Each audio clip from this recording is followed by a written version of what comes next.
Martha My Dear. Martha My Dear fue una composición de Paul McCartney en honor a su perra ovejera llamada Martha, que viene a ser como la musa de McCartney. Para esta pista, McCartney graba acompañado de 14 músicos de sesión en cuerdas y cuernos, con arreglos de George Martin. John Lennon toca la guitarra mientras que Harrison va al bajo. La cría de esta perra aparece en la portada del álbum Paul is a Leaf de 1993.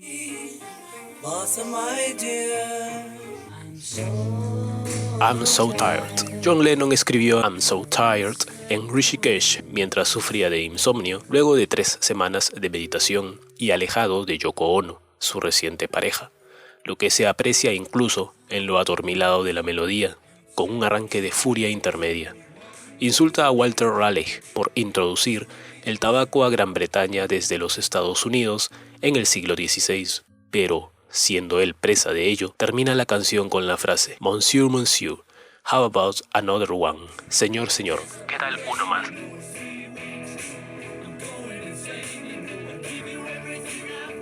Los fanáticos sabrán entonces que los conspiranoicos voltearon esta frase en donde se oía Paul is dead man, miss him, miss him.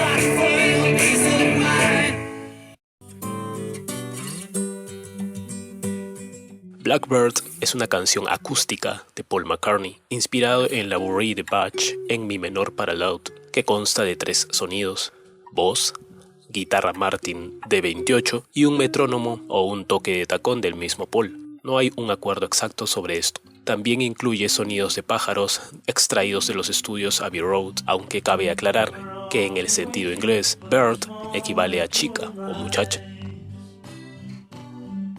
Esta canción hace referencia a la lucha por los derechos civiles por parte de los afroamericanos, tiempos en los que había muchos disturbios por ello.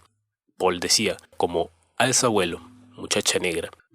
Estaba sentado con mi guitarra acústica y había escuchado sobre los problemas de derechos civiles que estaban ocurriendo en los años 60 en Alabama, Mississippi, Little Rock en particular. Simplemente pensé que sería muy bueno si pudiera escribir algo que si alguna vez llegara a alguna de las personas que atraviesan esos problemas, podría darles un poco de esperanza. Así que escribí Blackbird. Piggies es una composición de George Harrison criticando el lado materialista y codicioso de la sociedad. Sin embargo, la canción se vio envuelta en los horrorosos actos liderados por el demente Charles Manson, su secta, usando cuchillos y tenedores, elementos que se mencionan en la canción. Realizaron varios asesinatos, escribiendo cerdos y cerditos con la sangre de las víctimas en las paredes. George no lo podía creer. Habían malinterpretado su canción, como si se tratase de un ataque a la policía. Volviendo al tema, John Lennon aporta los sonidos de los cerditos que se aprecia más al final de la canción. La madre de Harrison, Louise, es la responsable de la línea. Lo que necesitan es una buena paliza. Eso necesitaba Manson. Rocky Raccoon. Paul McCartney compuso este tema inspirado en las improvisaciones que tenía en la India junto a John Lennon y el músico Donovan. En la letra, al estilo del viejo oeste, Rocky desafía a su rival porque le robó a su chica. En los estudios, al piano estuvo George Martin, aunque no era de su agrado la canción. En la armónica estuvo John Lennon y el acordeón se dice fue un arreglo de Paul.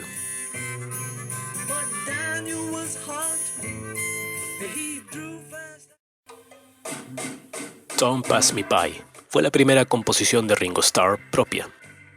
La acompaña en el piano Paul McCartney. En primer momento se lanzaría con el título Some Kind of Friendly. De todos modos, Don't Pass Me By resalta el carácter autorreflexivo del carismático baterista.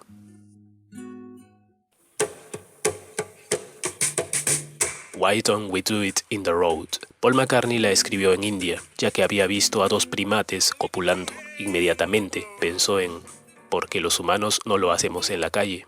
Estaba en un tejado plano, meditando, y vi a un grupo de monos caminando, y el macho simplemente saltó sobre su espalda. A los 2 o 3 segundos volvió a saltar y miró a su alrededor como diciendo, no era yo. Y ella miró a su alrededor como si hubiera habido algún tipo de perturbación leve. Y pensé, maldición, así de simple es el acto de procreación.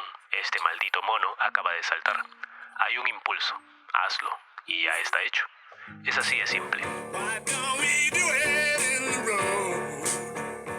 Es una de las canciones en que solo participa Paul en los instrumentos, acompañado de Ringo. Al parecer, a Lennon le hubiese gustado participar, ya que le gustaba el tema, y se enojó por ello. Pero era una venganza a la no involucración de Paul en Revolution 9. Así empezaban las tensiones y los trabajos individuales en el grupo.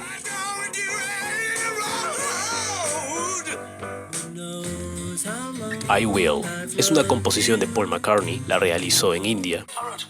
Donovan estaba allí, dijo el mismo Paul en la antología de The Beatles. La melodía ya la tenía y solo faltaba poner la letra, pues ahí la terminó. En los estudios participaron los 3 Beatles, a excepción de Harrison. Paul hace un bajo con su voz, el clásico boom, boom, boom, que se oye en el tema. Y Ringo y John aportan las percusiones. Otra vez, para maldición de la música, Manson malinterpreta esta canción en la línea porque si al final te encuentro, tu canción llenará el aire. Era un desquiciado total. Julia. Obviamente escrita por John Lennon para su madre, Julia Lennon, muerta en 1958 tras ser atropellada por un policía ebrio. Una de las pocas canciones de Lennon de melodía suave. Refleja su tristeza y menciona a la niña del océano. ¿Quién más? Yoko. Yoko colabora en la canción, pero no se le atribuye. Es el último tema que se grabó para el disco con la sola participación de John Lennon en la guitarra acústica, nuevamente en el estilo que aprendieron de Donovan.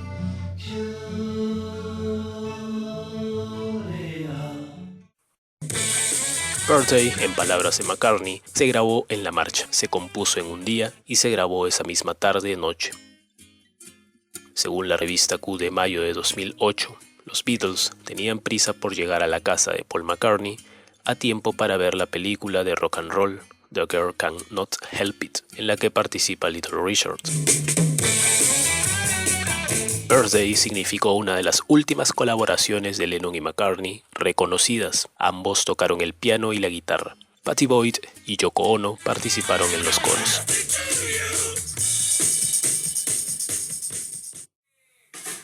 Jar Blues, escrita por John Lennon en India, es una de las canciones más inusuales de los Beatles. Estaban influenciados por el blues rock británico a lo Fleetwood Mac. Lennon usa el jar en vez del your, por tú, debido a su clásico humor, y no quería que se tomara muy en serio. La línea Feel So Suicidal, al igual que Dylan Mr. Jones, es una referencia a la canción de Bob Dylan, Ballad of a Tin Man. Para la grabación, todos estuvieron en un salón pequeño en el anexo de Abbey Road, Estudio 2, tocando los instrumentos, lo que para Ringo fue un momento muy bueno para el grupo. Lennon tocó Jar Blues en vivo en el Rolling Stone Rock and Roll Circus y en el concierto de Toronto de 1969, ambos con Eric Clapton a la guitarra.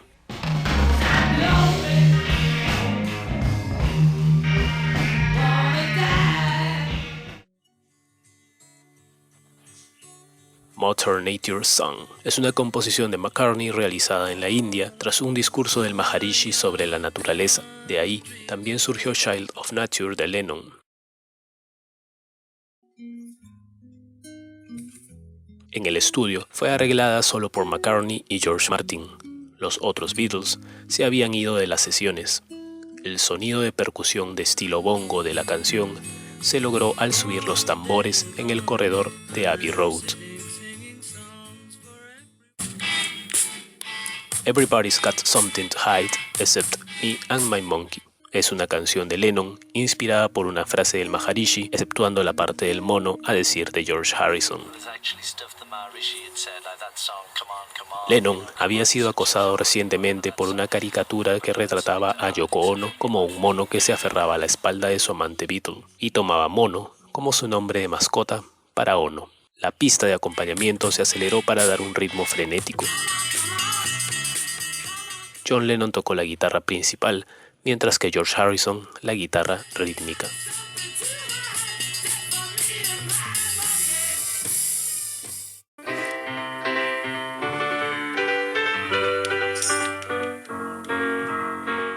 Sexy Sadie. John Lennon escribió la canción como respuesta a su amargura con el Maharishi, que lo habían denunciado por intentar sobrepasarse con las chicas que acudieron al campamento, entre ellas la actriz Mia Farrow. Cuando fueron a encararlo y a decirle que se largaban, el Maharishi preguntó por qué. Lennon dijo: "Si eres tan cósmico, sabrás por qué". En un inicio, el tema se llamaría Maharishi, pero para evitar temas legales prefirió cambiar el título. Fue el término de las relaciones de los Beatles con este gurú de la India.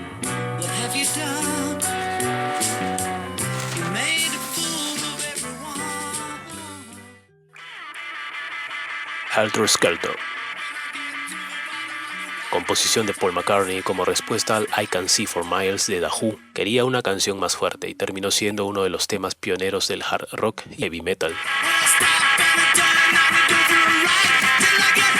Si escuchas las primeras tomas, notarás que son totalmente distintas, más pegados al lado blues lento.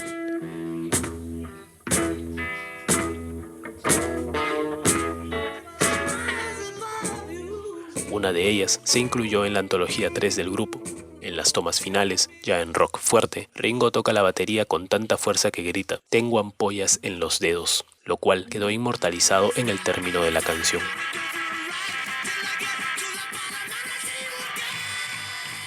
Charles Manson también malinterpreta esta composición pensando que el título hace referencia a una guerra apocalíptica, ignorando que era un simple juego de atracción de montaña rusa. Como habíamos contado antes sobre Piggies, Helter Skelter también fue escrita con sangre en las paredes de Dahlia Biancas, una de las casas donde la secta de Manson cometió los crímenes, pero con un error de ortografía se puede ver Healter con una A intermedia.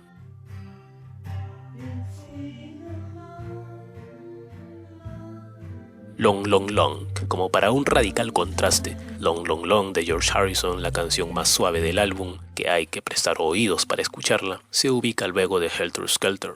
McCartney tocó el órgano Hammond. Se realizaron 67 tomas. La última fue una sesión larga que duró hasta la mañana siguiente.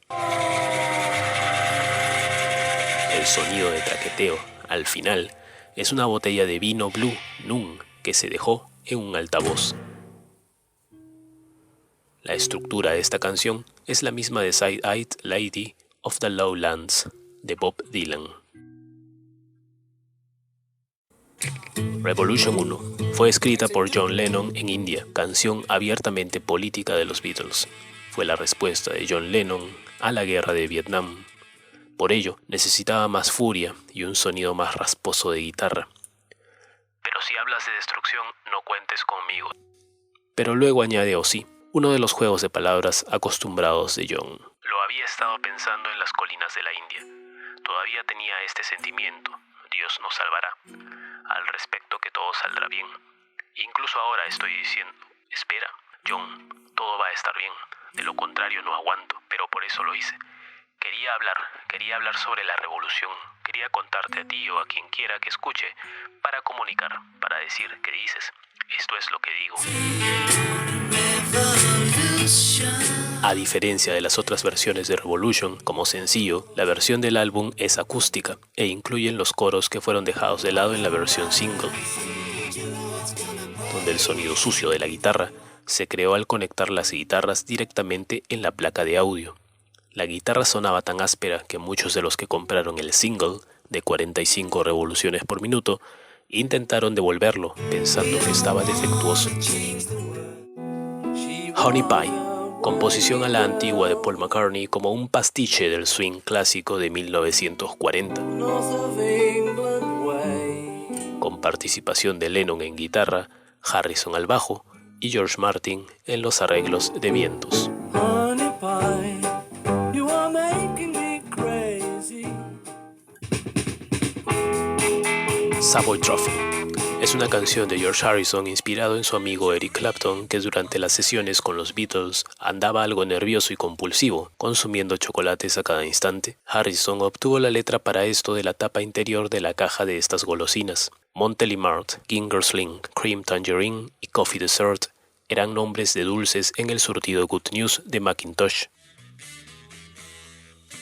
Aparte, Harrison hace referencia al tema de Paul Obladi Oblada, ya que odió las sesiones de grabación. Derek Taylor, publicista de los Beatles, colaboró en la línea "Sabes que eres lo que comes". Además, Harrison distorsionó el saxo para crear un sonido distintivo.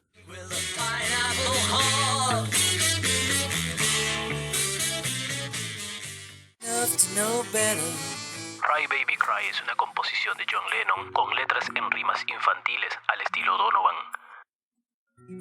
La realizó en India, dijo que obtuvo el título de la canción en un anuncio. La línea original de ese anuncio era "Llora, llora, haz que tu madre compre".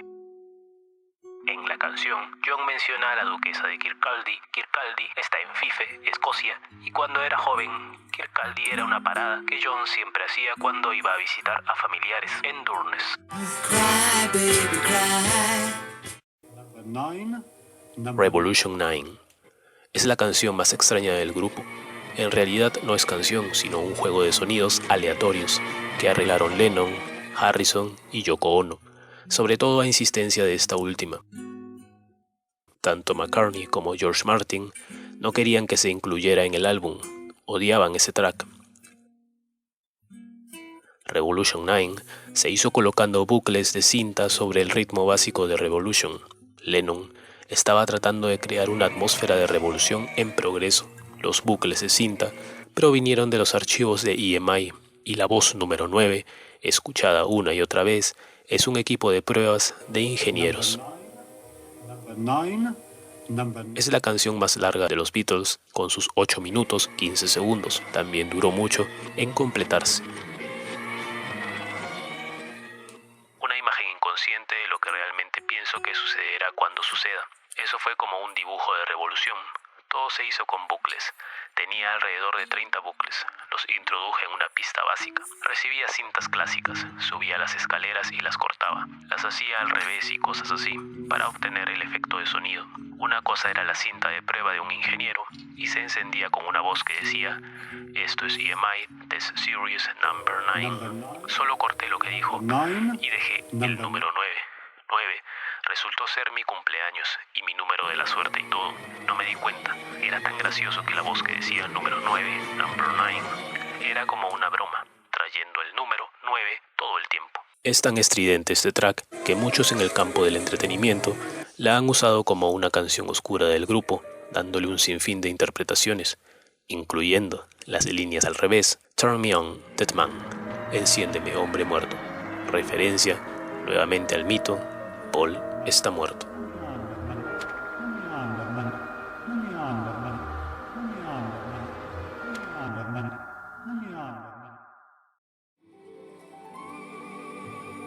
Good Night, despedida del White Album, y qué mejor que con un Good Night.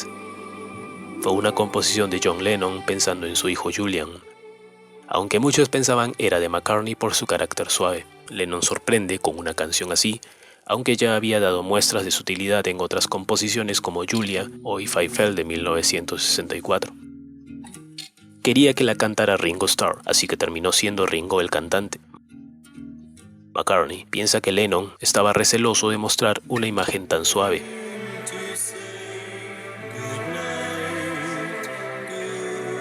En el estudio participó John a la guitarra, aunque finalmente George Martin le hizo un arreglo orquestal de 26 músicos. Fue una sesión nocturna en el estudio 1 en Abbey Road el 22 de julio de 1968.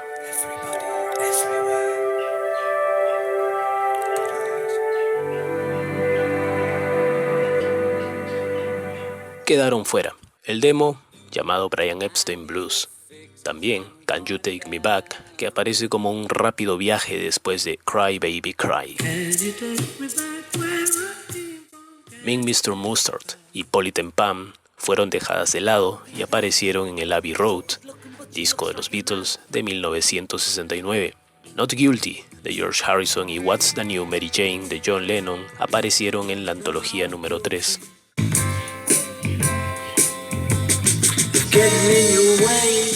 Sour Milk Sea, grabada por Jackie Lomax, Circles, lanzada en Gone Tropo, y Deratum, todas de George Harrison. Más de John Lennon tenemos en Look at Me, que fue al Plastic Ono Band de 1970, Child of Nature, que se convirtió en Yellow Sky, fue a Imagine de 1971. The Rishikesh Song de John Lennon, incluida en el John Lennon Anthology, y What's the New Mary Jane, que se editó en la antología número 3 de 1996 de los Beatles.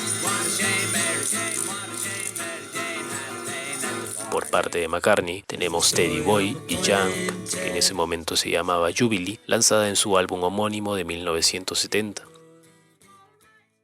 También Cosmically Conscious, que fue al disco Off the Ground de 1993. Los Paranoias, improvisada durante la sesión para el tema de Paul, I Will, la cantó después de Step Inside Love, una composición que McCartney había hecho en 1967. Los Paranoias vio la luz en la antología 3 de 1996.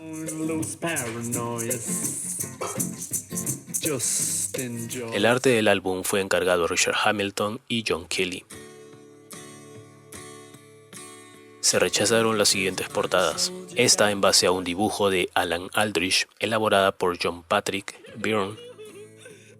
Esta imagen luego se utilizó en The Beatles Ballads, álbum recopilatorio de los años 80. Y la otra, un dibujo de una escena acuática con las imágenes de los rostros de los Beatles en la ladera de un acantilado cercano. Esta, sobre todo cuando el disco iba a ser llamado A Doll's House, Casa de Muñecas, por la obra de Henrik Ibsen. Pero todo tuvo que ser descartado ya que la banda de rock Family tomó un nombre parecido. Entonces Richard con Paul McCartney decidieron por el nombre The Beatles, ya que no se había lanzado ningún álbum con nombre propio. Lo más cercano fue Meet the Beatles o With the Beatles de 1963. Habría que ver el diseño entonces. McCartney quería un contraste a lo que fue Sargento Pimienta, muy colorido y con mucho ruido, así que no hubo arte llamativo en la portada del The Beatles. Es un llamado arte minimalista, fondo blanco y el nombre The Beatles en relieve, diseño de Hamilton.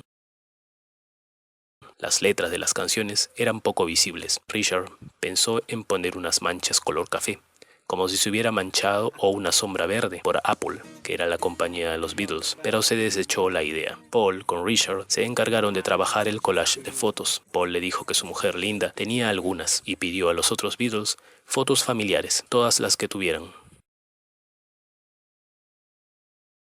Las primeras copias del White Album fueron enumeradas individualmente en el frente.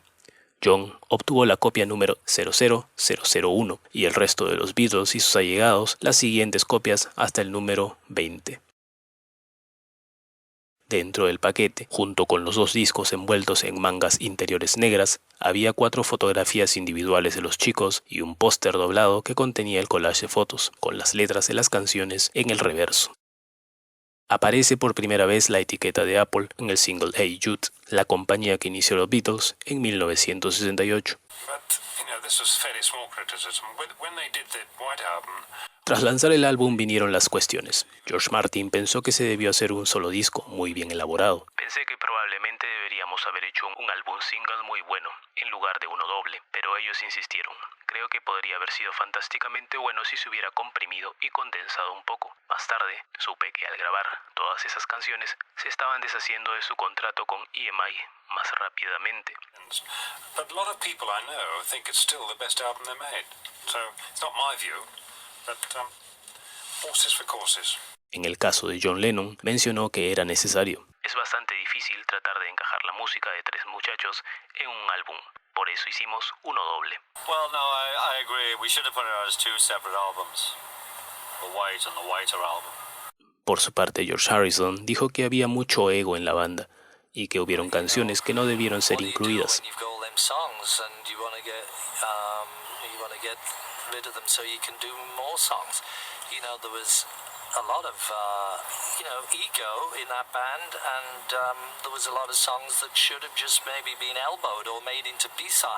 McCartney, por su parte, piensa que estuvo bien, vendió bien, así que callaos, es el maldito álbum blanco de los Beatles. Because they're very varied stuff, Rocky Raccoon Piggies, Happiness of Warm Guns, that kind of stuff. I'm not a great one for that. Maybe it was too many of that. Look, what do you mean? It was great. It's sold. It's the bloody Beatles' White Album. Shut up.